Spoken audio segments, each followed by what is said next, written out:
Welcome to All About Art. My name is Alexandra, and I'm an art historian, curator, and writer.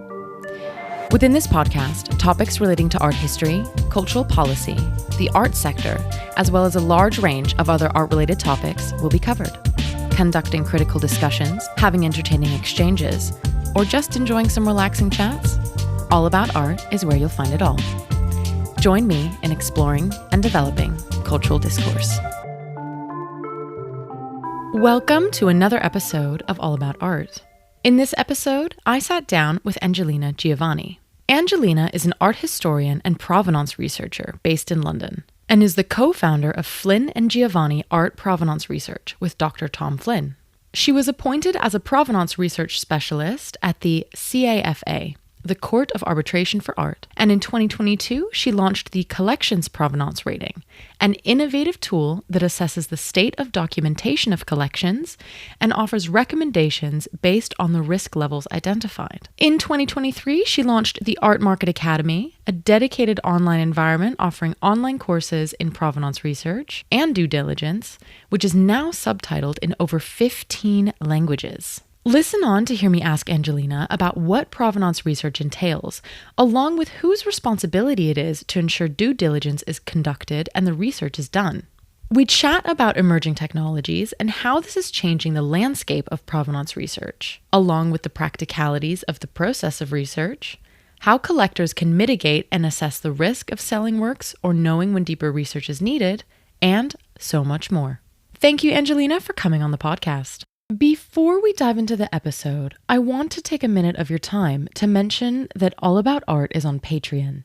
We are mostly volunteer-led, but in order to cover running costs and other expenses, we make it possible for our lovely listeners to support us, ranging from £1 a month to the price of an oat latte a month, or on the higher end, the price of a Sunday brunch per month, depending on the tier you want to choose. If every person who listens to the podcast signed up for the £1 tier on our Patreon, we would be able to sustain the podcast while also having scope to produce episodes more frequently and expand our activities in demystifying the professional arts sector. So, if you want to receive early access to episodes and behind-the-scenes content, maybe you want to get some merch, or if you just love what we do and want to support us, I would be thrilled if you considered signing up.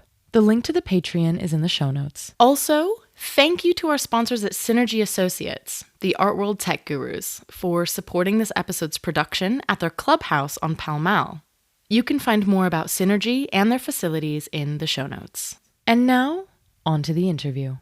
Welcome to the podcast, Angelina. Thank you for having me. It's wonderful to be here.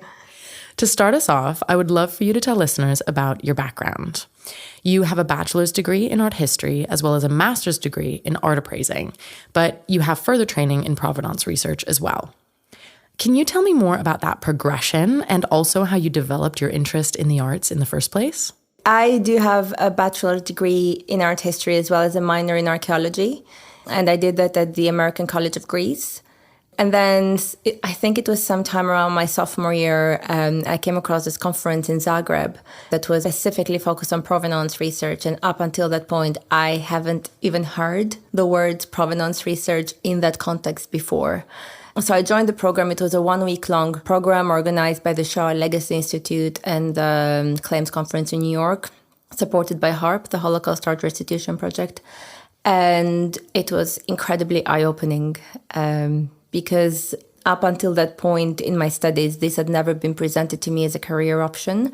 And we had a very big career office who were very helpful and hands-on, but they always seemed to have just the usual routes of, well, with a degree in art history, you can do writing, teaching, work in galleries, work in museums, and sort of quite a limited spectrum. And in a way, I think some of those possible avenues sounded interesting to me, but not enough for me to be very excited about them and committing to them. So when I actually first came across provenance research as a discipline, I became completely taken by it.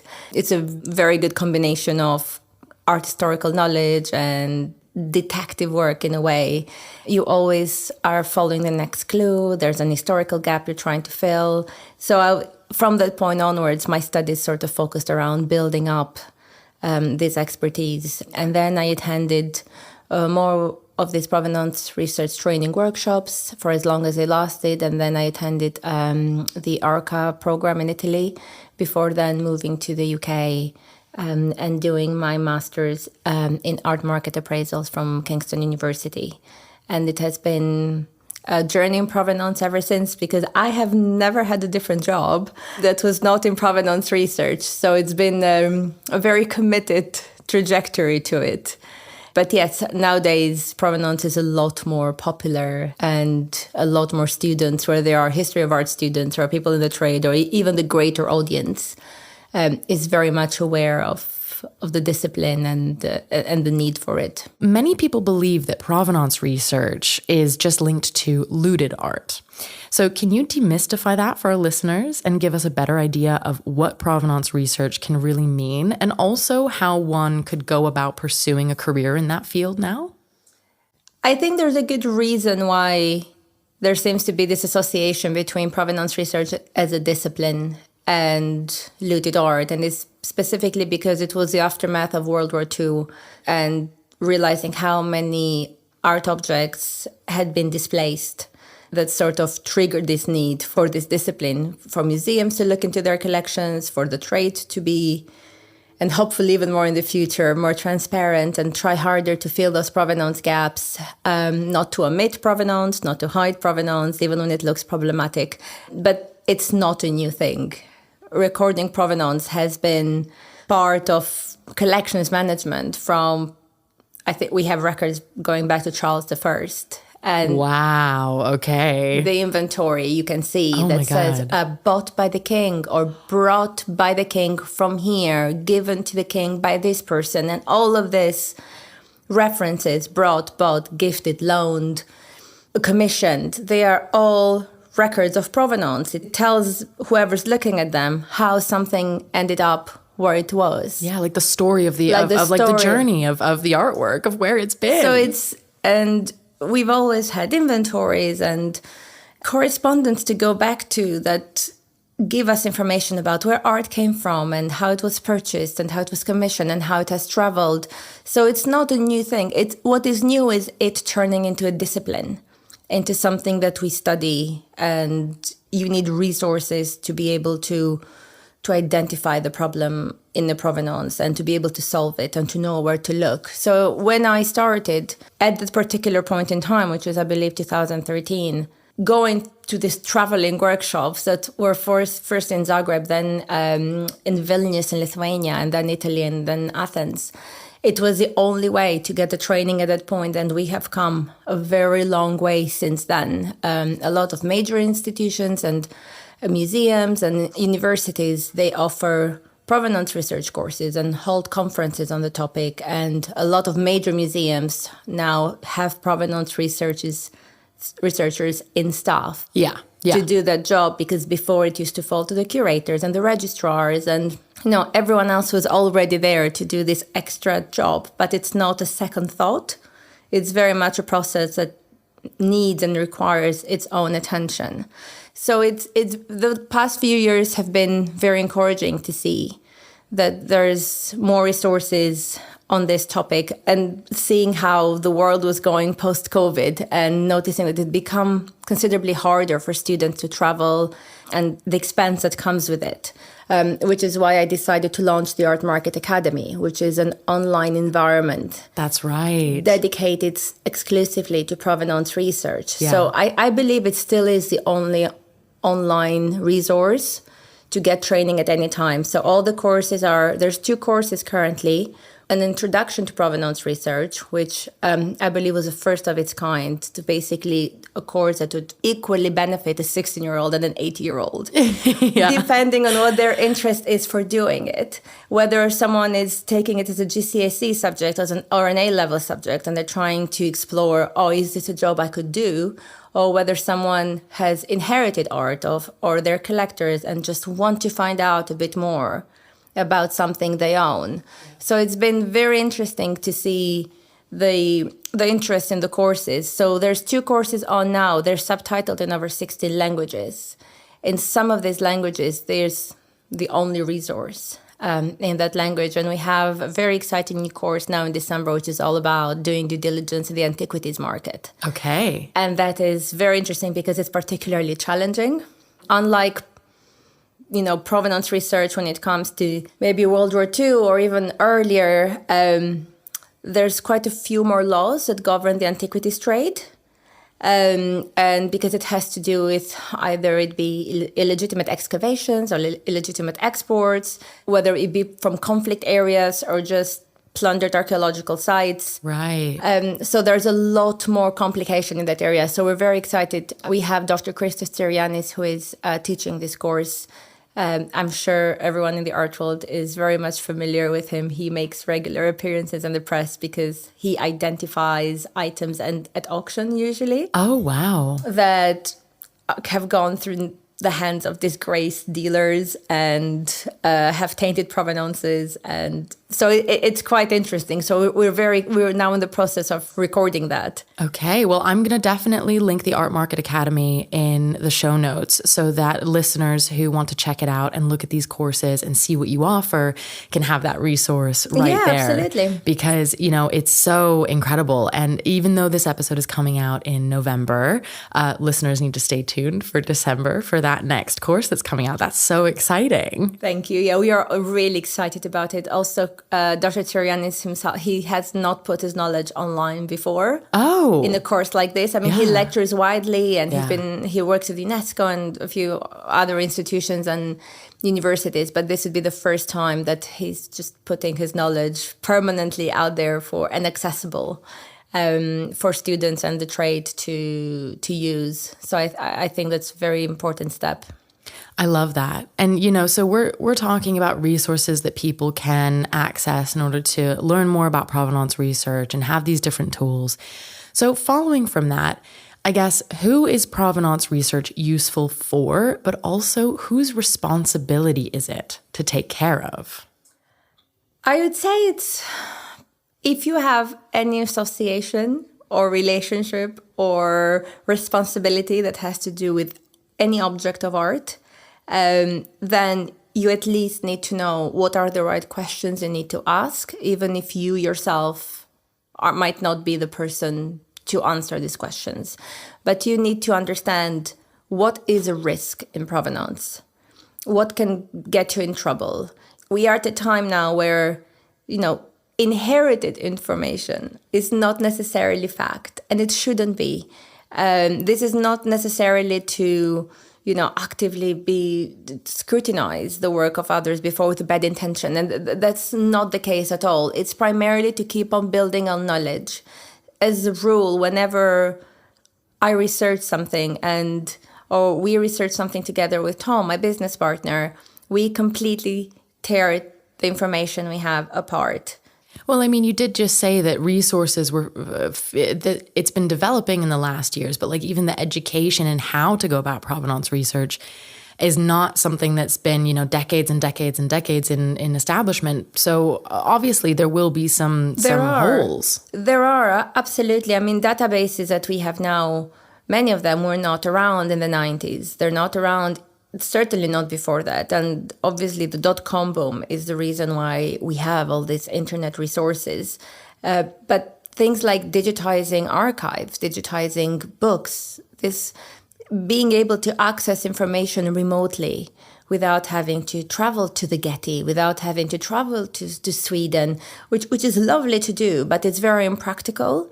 Before COVID, I used to travel a lot more for research because I didn't have a child and I could.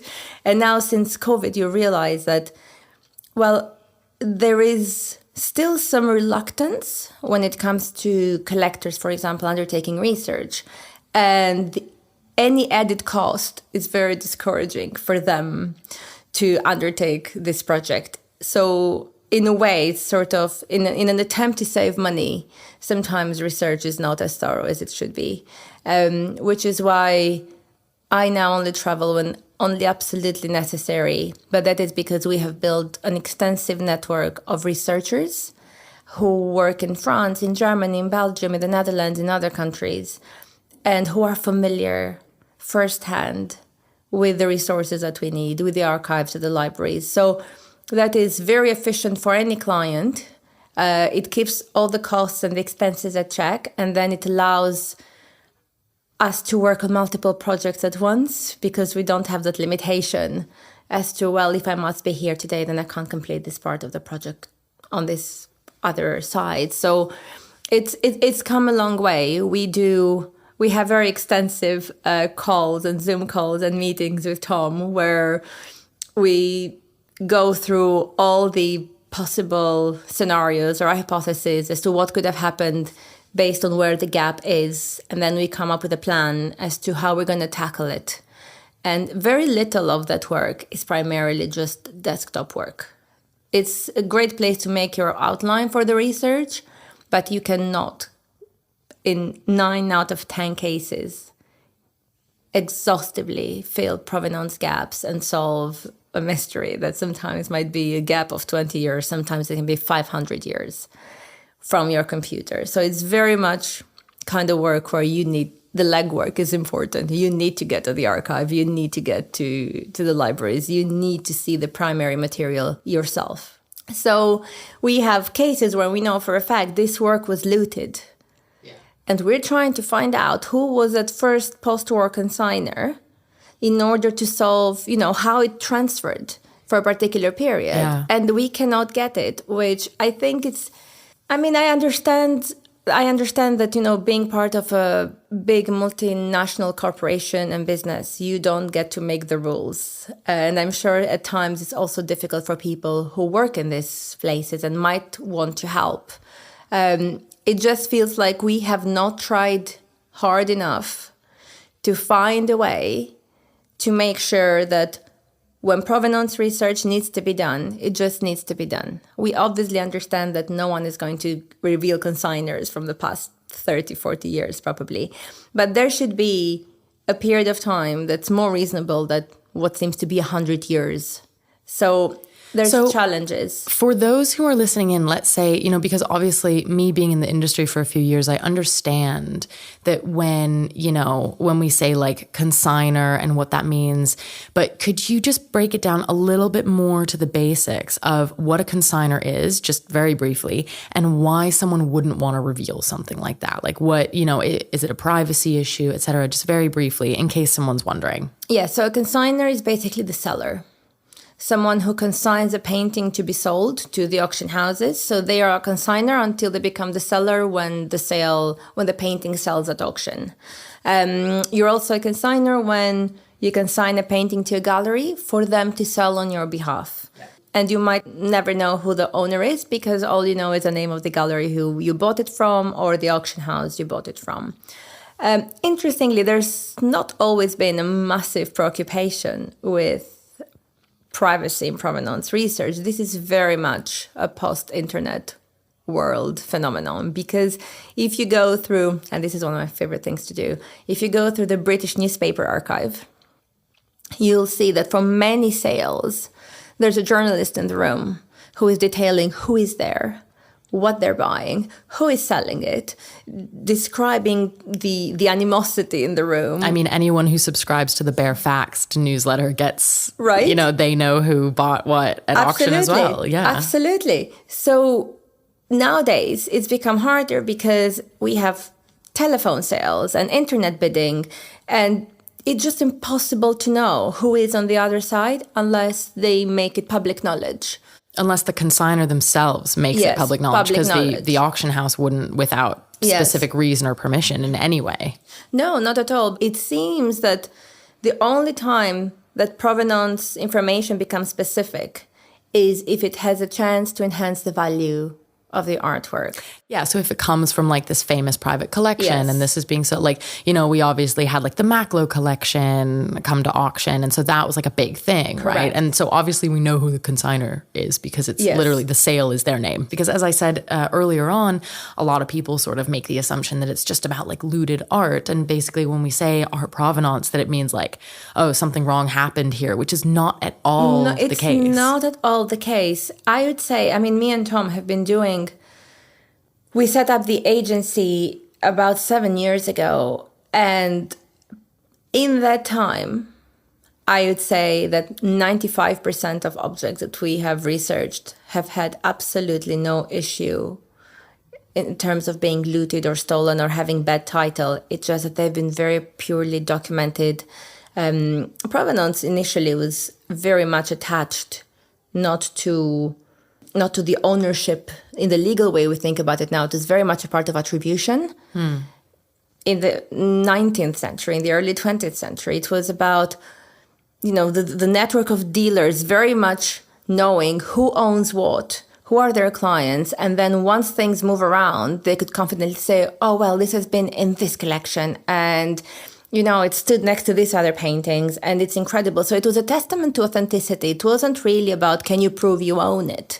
It was very much part of that, academic exercise to prove that something is real. You've mentioned, your company that you have. So around 7 years ago, you set up Flynn and Giovani Art Provenance Research with Dr. Tom Flynn, who Yes. you've mentioned a couple of times. Yes. And this is the UK's first dedicated Provenance research agency. Yes. So can you tell me what your mission is with the company, but also who you work with to accomplish that mission? Right. We set up in 2017. Tom has a very extensive background in the art world. He was recently in academia when we met, and then he had previously been a journalist. He's been an auctioneer. He's written some incredible books. So we make a very good working team. We have very complementary knowledge. It's an absolute joy working with Tom. I think he has massively enhanced my life over the past 7 years. We are sort of unique in what we do because first and foremost, we don't offer certificates. So everything that we research culminates in a research report.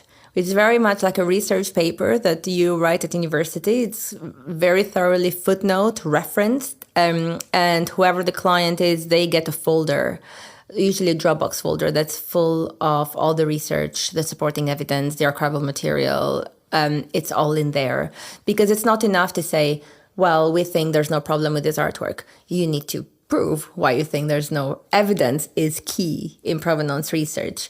And we also don't get involved in any way in secondary market transactions. So we don't buy, we don't sell, we don't really introduce people in order to make a commission from a sale. So we're very much in this provenance and due diligence bubble, and we don't do anything else, which I think has been very good for us because our clients know that we don't have any vested interest in either outcome from a research. We also don't price our work based on the value of the artwork that we are researching. So we'll estimate how long something will take us, what the cost of that will be, give that to the client, and then whether something is worth £10,000 or £10 million, it makes no difference in our work. So I think that has really helped us build a very loyal network. Yeah, you're super separated from the art market, basically. Very. Yeah. But we do, most of our clients, I would say it's probably a healthy mix between galleries and dealers, some private collectors. And on behalf of these primarily dealers and galleries, we research a lot of works that end up in US museums. So we are very much aware of what the requirements are. Why particularly US museums? Is there a reason for that? I think in a way there's more collecting power in US museums. In the past 3-4 years, we have possibly worked on about 7 or 8 artworks that have all gone to major institutions such as, the Boston Museum of Fine Art, the Institute of Art of Chicago, the National Gallery of Washington. I don't know if it's because it seems in a way that provenance research requirements for acquiring artworks are quite strict in the US right now, and possibly because artworks acquired by museums in the UK and in Europe, I don't want to say they're more flexible, but there's a lot more provenance research power locally. Right. Okay.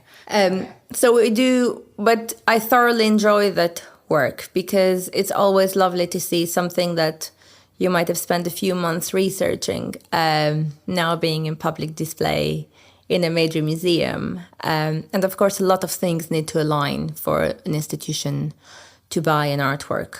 It needs to add value to their existing collection.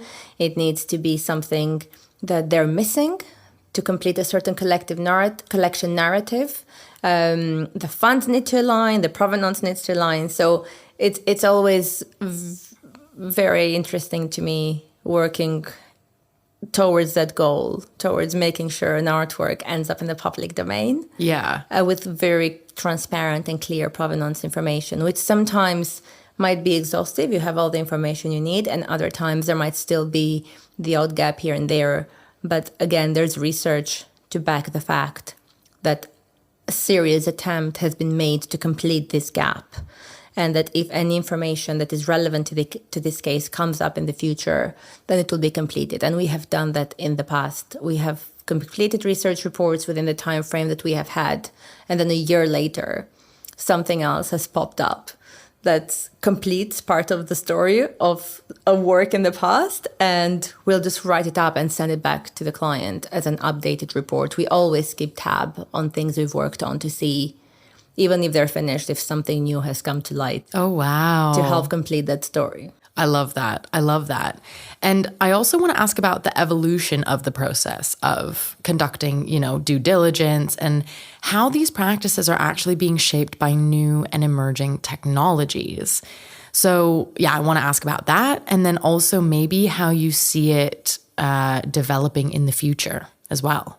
I think we touched upon this briefly in a way before. And I think for as good and impressive as our technological development is, there are still a lot of things that very much require the human hand. We have tested, for example, ChatGPT a few times on provenance-related questions. What's a sort of question that you could ask ChatGPT? As in, for example, can you trying to find the location of certain archives, right, or certain material relating to a particular artist who might be obscure in a way or not well documented. I actually have a screenshot. I think I posted it on my LinkedIn. So I was trying very hard to find this bit of information. And about 20 minutes in, ChatGPT gave me this prompt that said, this conversation has worn me out. Oh. Can we please talk about something else? Oh my God, I'm going to go find that on your LinkedIn. I'll send it to you. And I thought that was so funny. Wow. Because it took about 18 minutes to break it, basically. Yeah. It just did not know where to look for this information. But then the next day, I thought, I'll just ask a colleague of mine. And she's been doing this for like 35 years. And she just knew. ChatGPT can't replace expertise. It cannot. It absolutely cannot. To a certain extent. I mean, sometimes it does make it easier for things, but not something like that. Yes, I think it makes things that you already know. It can help enhance. Yes. Yeah. In a way. But I find maybe so far it has been completely useless when it comes to doing actual research. I think ChatGPT in the arts is not. I mean, it is, but it isn't. What it is good for, and other AI solutions and tools and stuff, is, for example, helping you find relevant material to a topic. So you might enter, for example, the name of an article and an author, and then ask it to show you other things related to either that article or this topic. And it's interesting because it can sort of very quickly create a bibliography for you. So it's kind of like, Google is not that, like, it's a search engine, and that's what that can be used for and things like that. But as you said, I think what you said earlier really resonated with me with this aspect of, like, you need to get out and look at the archives and physically go. Because when I was doing my master's degree, it was during COVID. So I didn't have access to an actual physical library for, I think, maybe 70% of my master's. And that was really hard because I remember getting feedback from one of the professors, and they were like, you didn't research this as well as you could have. And I got back to them and I said, I have no access to a physical library. You can't tell me that I exhausted the online resources, but there's only so much I can do from my computer remotely. I can't, I can't go to the library. And they were like, yeah, that's actually absolutely fair. And I think, people had to be reminded sometimes that coursework was being conducted solely online, which means it couldn't be conducted to its fullest extent, No, it's a very good point. We had a few cases of collectors sort of panicking by the whole unknown that came with COVID or, cash flow and things like that. And I remember this one person who came and said, well, I have a collection of about, I think it was around 80 works of art. And they were like, oh, can you research them? And I was like, I absolutely can. They're like, for next week? And I said, I couldn't next do year? that for next week, even if it were in COVID times. Yeah.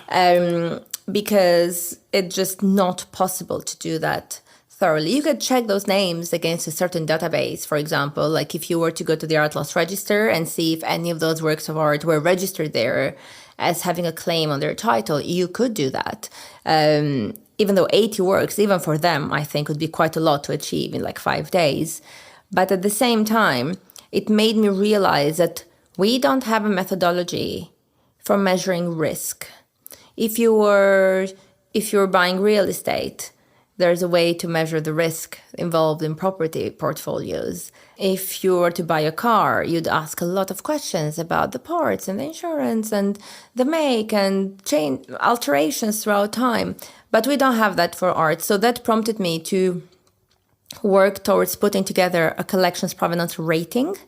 And what that does, it's basically, let's say you have 80 works of art in your collection and you are not ready to commit to researching all of them at once. What the rating does, it actually assesses the state of documentation that you have for every work of art in that collection. And it tells you, all right, out of 80 works of art, this 25 you could sell tomorrow. You have all the information you need. There's no gaps. Everything seems in order. That's fine. The other 30,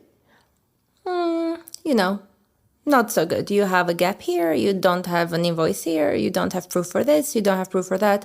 But this is what you need to bring this up to proper market standard. And then the rest of them are just, I would not suggest you sell these until they're thoroughly and properly researched. There's no provenance, there's questionable title, there's changing attribution, a lot of variables. So that allows a client, if they want to act on their collection quickly, they don't need to wait until 80 works of art are randomly researched, which can take very long. They could sell the 25 at least. They can sell the 25 and then gain more time to work on the rest of the collection properly. But you don't want to go blindly into, let me just sell the one that I think will make the most money. Yeah. Because you just don't know the risk associated with the information you don't know. Right. Okay. That's really interesting. And this is my penultimate question, but I feel like I would really love to know, can you tell us about an experience that you've had when researching that's really stuck in your mind, the most memorable work or like a history of a work that you've investigated, basically? I would say there's a couple. Probably the one for a client would be, I got to research this painting of a Reading Magdalene that turned out, when it came to us initially, it was we didn't know who it was by. There was a suspicion it could be by Correggio. The owner was convinced it was by Correggio. He's a very good connoisseur and he has a very good eye. And we spent about 3-4 months looking into it, and we were able to take it back all the way to the collection of Isabella d'Este. Mm-hmm. And it was indeed a Correggio. And then all the scholars agreed, and I mean, it's an incredible work of art. It's very small. It's as big as a hand on panel, and you can see it's suffered throughout the centuries. Oh. But it is very beautiful iconography. It's a splendid provenance. And that was really a pleasure to work on something, especially when you can go back 500 years. Wow. Because there wasn't really any provenance, if I remember correctly, before the 90s. Oh my God. So you basically went back to, the 16th century. A few weeks ago, I gave a co-lecture with my colleagues at Cura Art, and they do some very important trainings for collectors and people interested in the art world as to how to take care of your collection and, how to prevent damage. because once it happens, it's always harder. What you want to do is always prevent. And all of this come under stewardship. Yeah. You know, you need to keep it safe. You need to enhance the value. It's your responsibility. You own it, but technically you just own it for a period of time. Because unlike other assets, well, you know, specifically with art, even though you own it, you're not free to destroy it. Yeah. Angelina, I want to ask you my final question and wrap up the episode. And it's a question that I ask all of my guests here on the podcast. And it has nothing to do with provenance research, but it has everything to do with your deepest desires. If you could pick one artist from art history to have dinner with, who would it be and why? Ooh. See, I think maybe because I can't help the researcher in me. Depending on when you are asking me that question, it would probably be the artist I'm currently researching. We have spent a lot of time in the past years researching this Spanish Cubist artist, this woman called Maria Blanchard. Mm-hmm. And she was really great. She worked alongside Juan Gris, Braque, Picasso, but of course, with time she sort of fell off the canon. In recent times, her work has been acquired by some major institutions, and we just did an event on her through with London Art Week on art history in focus. And yeah, she was absolutely amazing. I feel that I always want to meet the people I'm spending the most time researching. I was quite disappointed because I think I checked that recent publication called, is it called History of Art Without Men? Yeah. And by Katie Hessel. And she wasn't in it, Maria Blanchard. So I was very upset for her because she's such an important Cubist figure. Yeah. But it just goes to show that we have so much more work to do to bring balance into, you know, how we reconstruct history of art. Yeah, and that book is a fat book. Like, it is a thick book. So there's so many people in that, but there's obviously, you can't, like, there's more that we need to do. Yeah. Yes, I think that book does a very good job in highlighting the women that we know, and some that, depending on what your intersection is with art history, you might know or might be a new discovery. There were a few artists there that I'd never heard of before, which were very useful. And then, of course, a book is limited. So there's, you know, possibly in a new installment, then that book would bring a lot more names that were previously just completely obscured. And that's why it's good to keep this kind of research going. Yeah, I'd probably love to have a nice dinner with Maria alongside with Alejandro Yanez. He's this Bolivian artist who was from the Aymara tribes, and he was incredibly talented, very difficult life.